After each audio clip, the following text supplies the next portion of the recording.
ধারা আমাদের ইনফরমেশন অনুযায়ী আর কিছুক্ষণের মধ্যেই ব্রিগেন্সা এখানে এসে পৌঁছবে। এখানে এসে কিছু ক্লায়েন্টের সঙ্গে নাকি ওর মিটিং আছে, আর তারাও নাকি আরও রাত করে আসবে।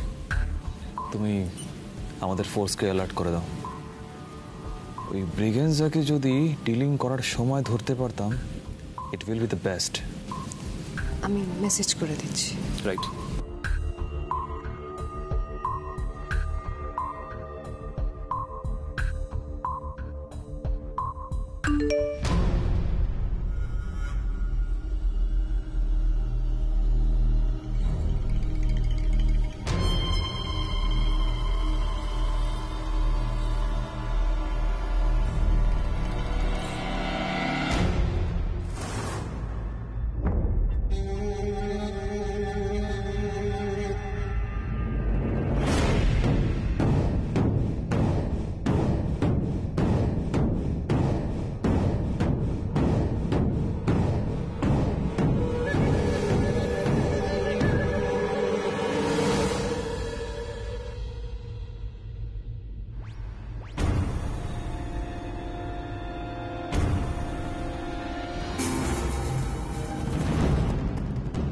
ধারা, আমরা যার জন্য অপেক্ষা করছিলাম প্রবাবলি সে এসে গেছে। See that man.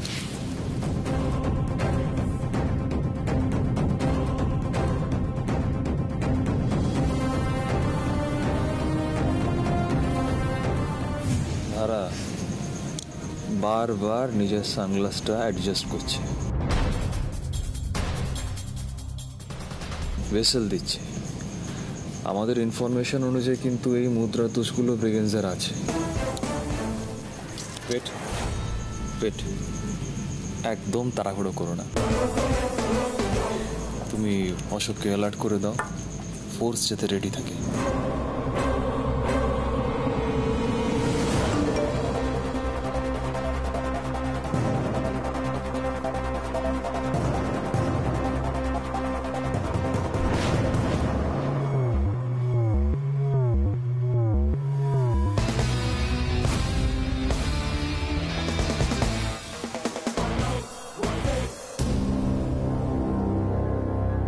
স্যার, ব্রিগেন্সা সন্দেহ করছে। আমার হাতটা ধরো, আমার হাতটা। হ্যাঁ হ্যাঁ হ্যাঁ।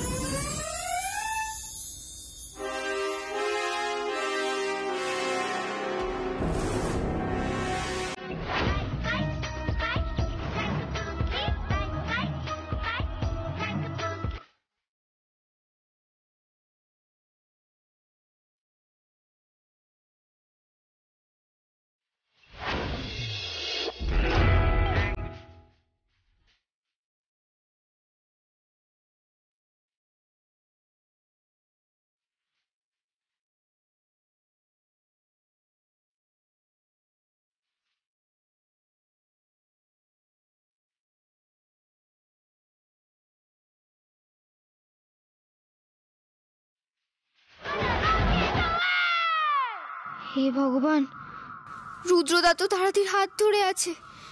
না না, আমাকে এক্ষুনি দেখাতে হবে যে আইপিএস শ্রীনিপা মোদক ধারাদির থেকে কত বেশি এফিশিয়েন্ট। এখানেই তো আছে ওই ব্রিগেন্সা। নর্মাল ড্রেস পরা অফিসাররা বাইরে বলা বলি করছিল। নিপা, এটাই তোর লাস্ট চান্স। কাম অন, তুই পারবি। তোর ক্ষমতা তোকে দেখাতেই হবে। যেমন এই সিনেমায় হয় না, ঠিক সেইভাবে এগোতে হবে। কে ব্রিগেন্সা? কোন টেবিলে বসেছে?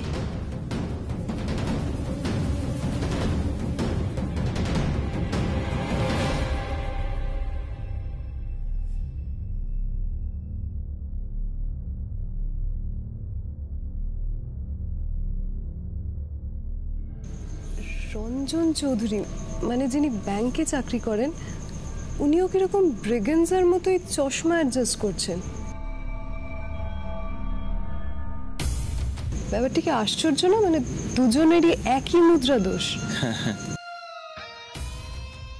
স্যার, বলছি একবার খেয়াল করে দেখুন, রঞ্জন চৌধুরী আর ব্রিগেন্সা দুজনে একইভাবে চশমা অ্যাডজাস্ট করছে। হ্যাঁ ধারা, বলছিলাম যে ফোকাস ফোকাস, মানে হ্যাঁ ঠিক করে ফোকাস, কনসেন্ট্রেট করো। Sorry sir. হ্যাঁ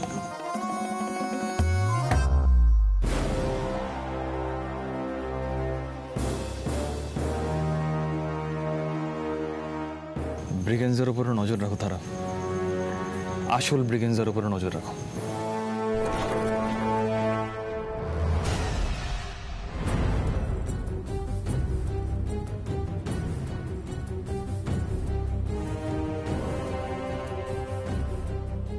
ওই লোকটার দিকে ধারাতীয় ভাবে তাকিয়ে আছে কেন? তাহলে কি ওই কালপ্রিট? হতেই পারে। লোকটা একাই বসে আছে, মনে হচ্ছে যেন কারোর জন্য অপেক্ষা করছে। স্মাগলার না? সিনেমাতেও তো দেখা এরকম জায়গা অপেক্ষা করে স্মাগলাররা। নিপা, একটা চান্স তো তোকে নিতেই হবে।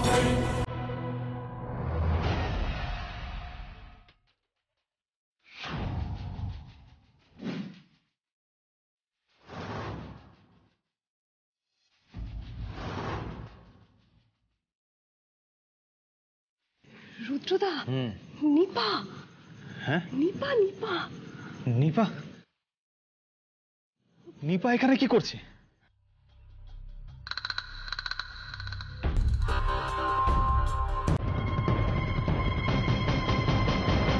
ব্রিগেন্সা,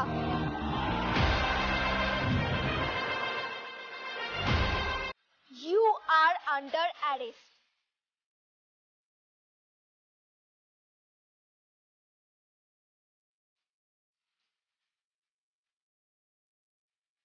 তোমার সব চারি চুরি ধরা পড়ে গেছে। চারিদিকে নর্মাল কস্টিউমে অনেক পুলিশ রয়েছে, তাই পালাবার কোনো জায়গা নেই।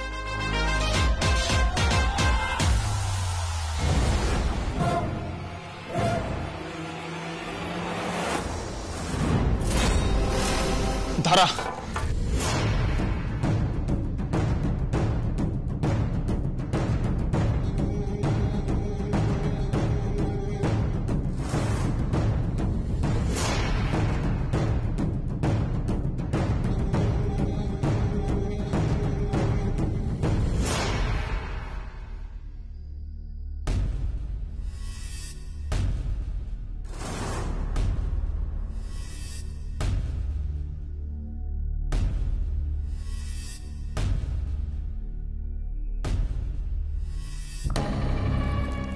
ব্রিগেন্সা, ব্রিগেন্সা, ড্রপ দ্য গান, বন্দুকটা ফেলো। ধারা, ধারা, নিপাকে কভার করো, ফাস্ট।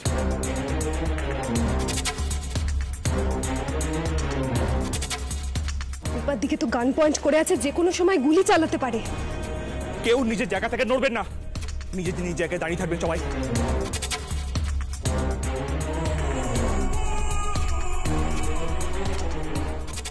ব্রিগেন্সা, ব্রিগেন্সা, তোমার সারেন্ডার করে দেওয়া উচিত। তুমি কি ভাবছো এই মেয়েটাকে মেরে তুমি এখান থেকে পালাতে পারবে? পালাতে পারবে না, কারণ পুলিশ পুরো এলাকাটা ঘিরে ফেলেছে। ব্রিগেন্সা, use your brain, drop the gun and surrender.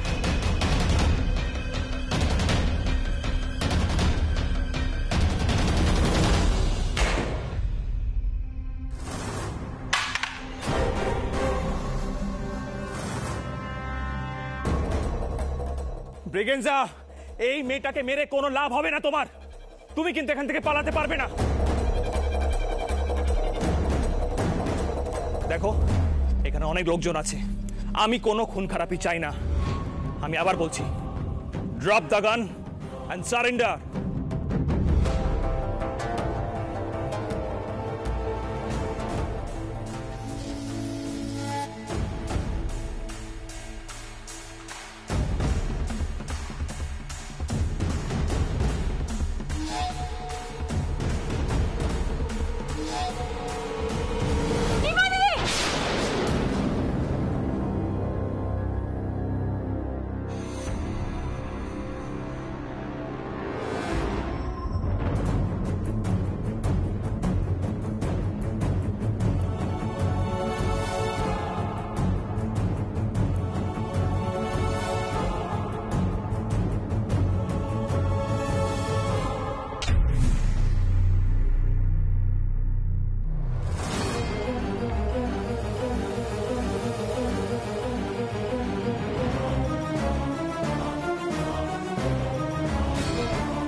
Jasim ও যেন পালাতে না পারে। তারা কাম অন।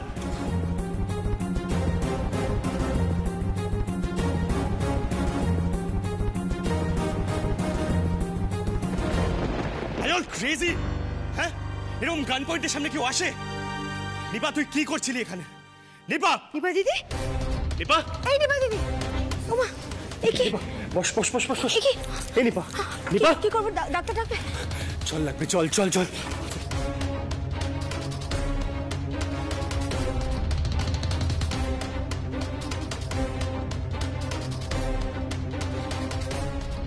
নিপা দিদি, এই নিপা, চোখ খোলো নিপা নিপা। দিদি।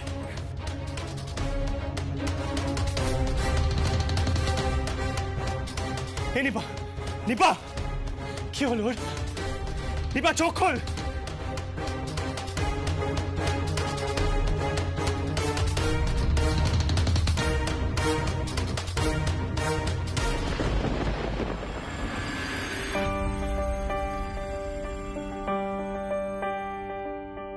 ও গিন্নি, এই দিনটা কখন কাটবে বলো তো? মিঠাই সারাদিন কথা বলেনি, একদম ভালো লাগছে না, বাড়িটা চুপচাপ হয়ে গেছে। আর রাজীব কুমার রাও এলো না। আরে বাবা, ওদের তো কাজকর্ম আছে নাকি? সারাদিন এখানে বসে থাকবে? আশ্চর্য। খুকি, আর বাকি নাতি নাতনি গুলো সব ওইখানে চলে গেছে। আর মিঠাই তবু এখানে কথাবার্তা বললে ওরা হইচই করে, চিৎকার চেঁচামেচি করে, বাড়িটা জমজমাট থাকে। আর আমাদের স্বামী সিদ্ধানন্দ, সে তো মিঠাইকে শাস্তি দেবে বলে পুরনো রূপ ধারণ করেছে। বাড়িটা একদম মরা মরা লাগছে, একদম ভালো লাগছে না গিন্নি। বাবার কথা শুনেছি ছোট বৌদি? আচ্ছা বাবা, সিদ্ধার্থর তো একটা দায়িত্ব আছে নাকি মিঠাইকে শিক্ষা দেওয়ার? আরে থাম তুই শিক্ষা। মাঝখান থেকে আমাকে ভুল বুঝিয়ে বউ দুটোকে শাস্তি দেওয়ালো, তার থেকে ওই হতভাগাকে শাস্তি দিলে ভালো হতো। বুড়োর কথা শুন, মাথাটা গেছে। না না বাবা, এটা ঠিকই। সত্যি তো মিঠাইকে এভাবে কথা বন্ধ করিয়ে শাস্তি দেওয়ার কি ছিল? সত্যি কথা, অন্য কিছু একটা দিলে হতো। এই যেমন তোরসাকে পুজোর কাজ দেওয়া হলো। হ্যাঁ, ও বাবা, তুমি তো এটা করতে পারতে যে মিঠাই সারাদিন ইংরেজিতে কথা বলবে। হ্যাঁ, আর আমি মার খেয়ে মরি আর কি। সিদ্ধানন্দ তো আমায় গুলি করে মেরে ফেলতো। কি ব্যাপার মা, এত হাসির রোল উঠেছে? আমি বুঝতে পেরেছি মিঠাই নিশ্চয়ই কথা না বলতে পেয়ে কিছু একটা উদ্ভট জিনিস ঘটিয়েছে, তাই তো? না না, বরঞ্চ ও কোনো কাণ্ড কারখানা করছে না বলেই তো আমরা বোর হচ্ছি। আচ্ছা যাই হোক, তোরা চাটা খাবি তো? আমরা নিয়ে আসি। এই শোন শোন খুকি খুকি, হ্যাঁ বলছি যে শুধু চায় হবে না, দাদার আমার জন্য চায়ের সঙ্গে বেশি করে টাকা দরকার, কারণ ওই অর্ডার সামলাতে গিয়ে না আমাদের একেবারে খাওয়া দাওয়া হয়নি, বুঝতে পারছি। আর মিঠাই তো বেরোয়নি। ঠিক আছে, বস। আর এই রোজ রোজ বাড়ির খাবার খাবার একটা বদঅভ্যেস হয়ে গেছে। বাইরের খাবার আর মুখে উঠছে না বাবা। আর তাছাড়া আজকে ওই অর্ডারটা নিয়ে এতটা ব্যস্ত ছিলাম না, মানে সব নির্বিঘ্নে হয়ে গেছে তো? হ্যাঁ বাবা, রসময়রা ম্যানেজ করে নিয়েছে।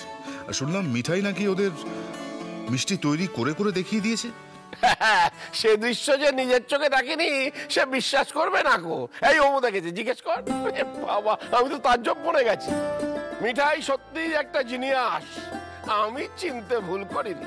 না বাবা, চিনতে ভুল করনি। তা মিঠাই কোথায়? এ অমু, ওকে বলে দিস যে সবকিছু ঠিকঠাক মিটে গেছে। তোরসা, তোরসা দাঁড়া, আমার কথাটা শোনো। কোথায় যাচ্ছ তুমি? আরে আমি ভাইকে ফোনের চেষ্টা করছি তো। চেষ্টা করে লাভ নেই সোম, আমি সিদের ট্রিকটা খুব ভালো মতন বুঝতে পেরেছি। ও বাড়িতে মিঠাইকে শাসন করার নাটক করছে আর এদিকে বাইরে নিয়ে যাচ্ছে। এতে পানিশমেন্টটা হচ্ছে কোথায়? দাদাই, আমি কিন্তু সিরিয়াসলি প্রোটেস্ট করছি। তুমি কি বলতে চাইছো একটু স্পষ্ট করে বলবেন তোরসা? সোম, তুমি বরং বুঝিয়ে বলো। খুকি, তোরসাকে একটু জল দে। না দাদাই, আমার জল টল কিচ্ছু লাগবে।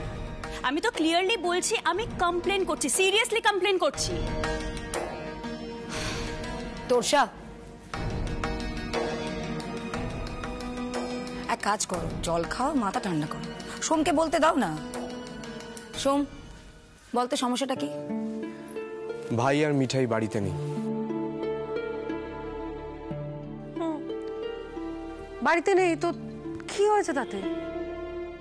মানে তাতে কি হয়েছে মানে? মিঠাই তো বাইরে গিয়ে কথা বলতে পারে, সেটার পানিশমেন্ট কি করে হলো? আর এদিকে তো তোমরা আমাকে ঠাকুর ঘরে নিয়ে গিয়ে ঘুমটা দিয়ে নাম গান করালে, আমি স্মোক ইনহেল করলাম, সন্ধে বাতি দেওয়ালে। তোরসা, তোমার শ্বশুররা এখানে আছেন, দাদা শ্বশুর আছেন। আমি জানি ঠাম্মি, আমি তো সেই কারণেই কথাগুলো বলছি। আমি তাহলে মিঠাইয়ের এগেনস্টে পুলিশে কমপ্লেন করি, চার্জেস আনি।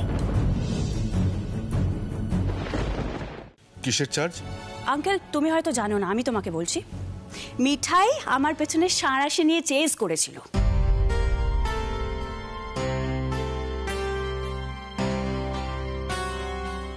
আমি শুনেছি তোষা, আর এও শুনেছি মিঠাই তখন নিজের মধ্যে ছিল না যখন এই কাজটাও করে। কাজে চার্জ আনলে তার কিন্তু কোনো শেষ নেই। দেখো, এই আইন, আদালত, পুলিশ এইসব করে কোনো লাভ নেই, বুঝলি? মানে আই এম শিওর মিসেস রয়ও আমার কথার সাথে সহমত হতেন। বাবা, তুমি তোমার নাতিকে ফোন করে ফিরে আসতে বলো। আজকে সারাদিনে মিঠাই কোনো কথা না বলে সমস্ত কাজ যখন মিটিয়ে দিল, তখন দিনের শেষে এভাবে বাইরে গিয়ে কথা বলতে হলো। একটু একটু খবর নাও না।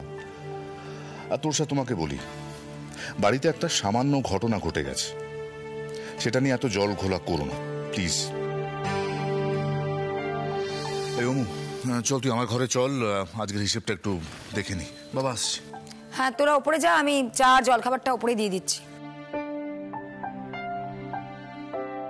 তোষা, বড়দা কি বললেন শুনলে তো? তুমি একটু মাথাটা ঠান্ডা করো, শান্ত হও, দেখবে। আচ্ছা, তুমি চা কফি কিছু খাবে? না, আমি কিচ্ছু খাবো না। সোম, আমি একটু মমের কাছে যেতে চাই। হ্যাঁ চলো না। না তুমি না, আমি একা। আমার সত্যি এখানে আর ভালো লাগছে না। তোষা, আমার সোম দাদু ভাই, বসো বসো বসো।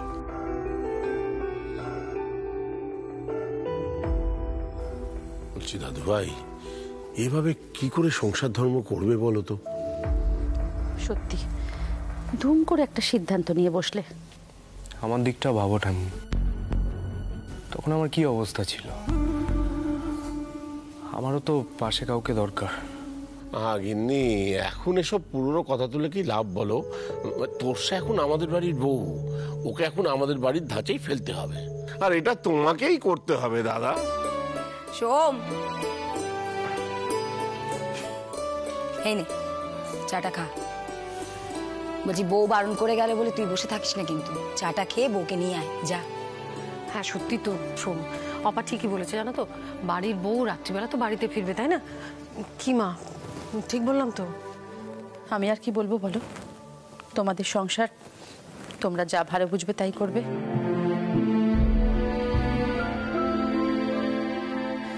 আমি শুধু গুরুদেবকে বলেছি একটা শান্তি সস্থান করার জন্য। রোজ রোজ এই অশান্তি আমার আর ভালো লাগছে না। কিন্তু দাদাই, ভাইরা সকলে মিলে কোথায় গেল বলো তো? ভাইকে ফোন করছি, ফোন ধরছে না। স্যান্ডি, নিপা কেউ ফোন ধরছে না। ওদের হলোটা কি?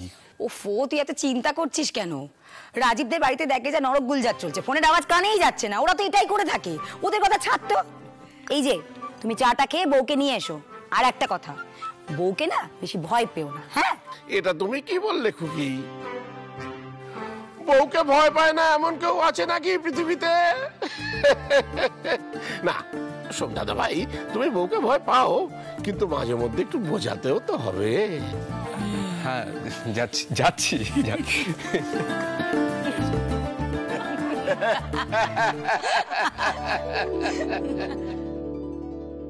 হ্যাঁ রুডি, হ্যাঁ নিপা জাস্ট জ্ঞান ফিরেছে। শোন না, বলছি ওকে না এই রেস্টুরেন্টে বসিয়ে রাখা যাচ্ছে না, ওকে এক কাজ করছি, আমি রাজীব দাদের বাড়িতে নিয়ে চলে যাচ্ছি। আমি জানি তোদের অনেক অফিসিয়াল প্রসেস আছে, বাট হ্যাঁ, thank you Rudy, thank you very much. Okay okay. কথা হলো পুলিশের সাথে? কি বলছে? কথা হলো। তুমি কাজ করো, তুমি নিপাকে এখানে নিয়ে আসো। আমি না আর পারছি না। আজকে রুডি আর ধারার কত বড় বিপদ হতে পারতো তোমার কোনো আইডিয়া আছে? ফর্চুনেটলি ওই স্মাগলারটা ধরা পড়েছে। নিপা যে কেন এরকম বাড়াবাড়ি শুরু করেছে কে জানে। তুমি এক কাজ করো, তুমি যাও তাড়াতাড়ি ওকে নিয়ে আসো। যাও।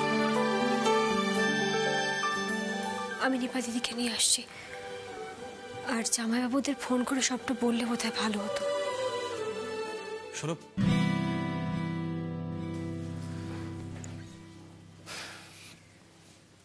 বলছি তোমার লাগেনি তো? তুমি কোন আক্কেলে গান পয়েন্টে গিয়ে দাঁড়ালে বলো তো? হ্যাঁ, ওটা না নিপার মতন খেলনা বন্দুক ক্যারি করছিল না, ওটা আসল গান ছিল। শুট করলে কি হতো তোমার? গুলি চললে হয় নিপা দিদির লাগতো, নাহলে আমার লাগতো। গোপাল হেল্প করেছে তাই গুলি চলেনি, তবে গুলি চললে নিপা দিদির থেকে আমার লাগাটাই ভালো ছিল, তাই আমি নিপা দিদির সামনে গিয়ে দাঁড়িয়েছিলাম। এবার এতে যদি সত্যি মিঠাইয়ের কোনো দোষ হয়ে থাকে তাহলে কি শাস্তি দেবে ভেবে রেখো। আমি সাজা কাটতে তৈরি, চাই নিপা দিদিকে নিয়ে আসি।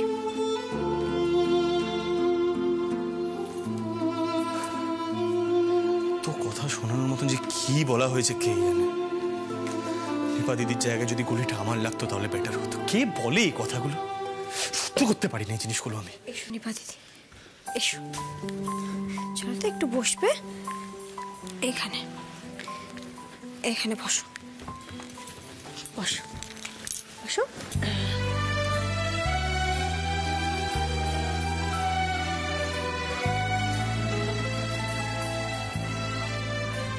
নিপা দিদি, এবার একটু স্বাভাবিক হও, কোনো ভয় নেই।